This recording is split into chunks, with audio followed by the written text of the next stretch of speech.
that although career has been my number one focus at times, you realize, I think, as you get older, that it's the other stuff that really makes your life, Yes. and that you want to have more than anything else. So I didn't learn that enough yet. So I went to Townsville in North Queensland, which was way further away. Yeah. On the other side of the country. And my mum really cried that time.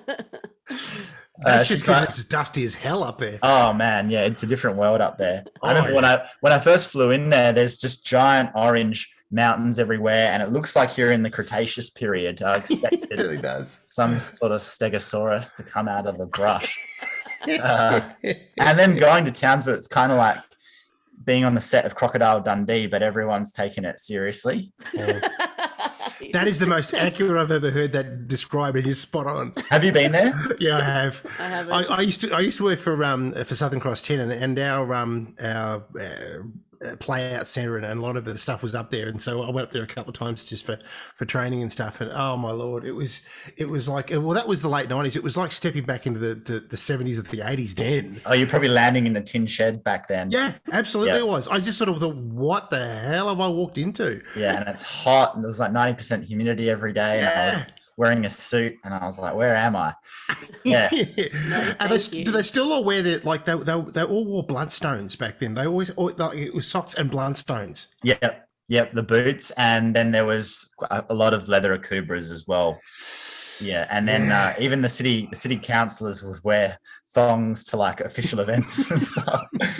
Yeah. And there was a great story one time. A giant saltwater crocodile just walked out of the sea and started walking down the main street. Oh Jesus!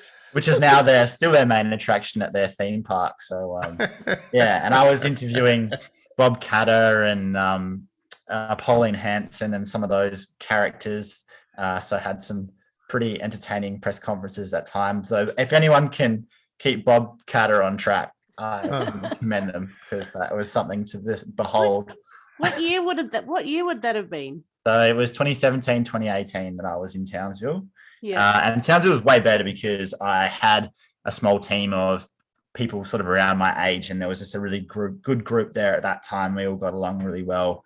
And I was just stoked to not have to talk to myself all day at that point. So that was good. But it was still really tough. You know, we'd do 10-hour days, get paid for 7 of them. It was still do or die all the time. We had cyclones to cover and all sorts of quite intense situations, floods and that sort of thing, which was interesting and pretty exciting.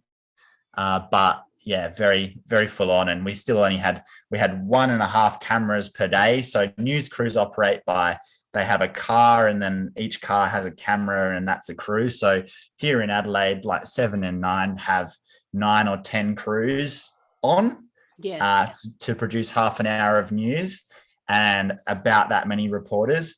And Townsville, which is a country town, but still over 200,000 people and like very spread out, we had 1.5 cameras, and we had like 3 reporters to do half an hour news. What do you mean by half a camera? I don't get it.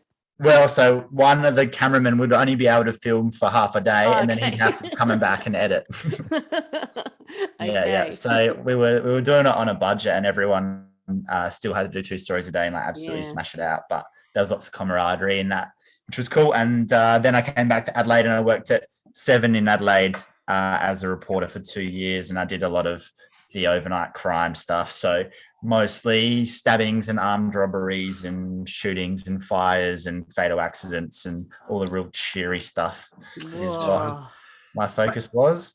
A lot of looking for CCTV aimlessly in despair for 8 hours at a time to get a blurry shot of a car hitting a fence, which the public will never appreciate what it takes to get those shots from people.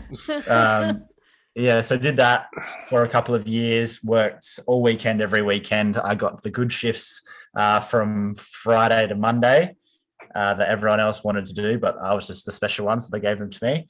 So your life really was very adventurous if you were doing that all weekend. Oh my God. Oh yeah, definitely. And most of those Sunday mornings were spent on Hindley Street, which is our King's Cross. Yeah. Back in the day, not anymore. I don't think there's anyone there anymore, is there, in Sydney? Not Oh, really. you're in Melbourne. King No. Street then. King Yeah, Street. King Street's no better. It's just Yeah. King Street would be much worse. Yeah.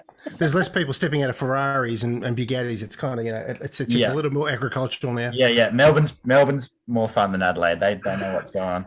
Oh.